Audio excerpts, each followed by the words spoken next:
Ongibambele nanku umthandazo wakho wokuvula zonke izinto zakho. Ngelosi imfihlakalo ngithumela ukuthula phakathi kwempilo yakhe. Izinyembezi zakhe ziwile ubusuku nemini ekhala. Zigcwele umhlabathi, zigcwele izandla. Ngicela ungiphendulela lo muntu odinga umsebenzi. Usekhalile kwanele Nkosi engcwele sezulwini. Ngicela nangabe wasithwa izidalwa zakubo noma idalwa zakomama. Namhlanje ngicela zisuke phezulu kwempilo yakhe zimvulele iphupho lakhe. Ngicela ukukhala kwakhe kuphenduke kube injabulo. Kube ukuwasheka kwezinto zakhe bezingcolile.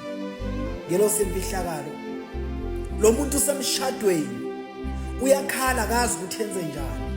Ngicela uhambe moya engcwele uyongena phakathi komshado wakhe angena kuwona owambusisa ngawo wabona nengena kodwa phakathi wayengazi kuzoba njani.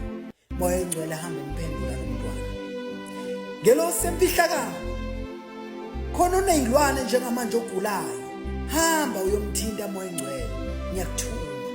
Lona ngumthandazo wokuvula zonke izinto zakho ezivaliwe noma ngingathiwa bekuphenduliwe bekufungiwe ngawe kodwa namhlanje ngiyakuprofetha ukuphila ngiyakuprofetha umsebenzi la u-apply khona ngicela ingelosi iyothinta la ufake khona ama-CV yakho ayihambe iyophendula konke kukhanye umsebenzi nale moto oboyifuna uzoyithola.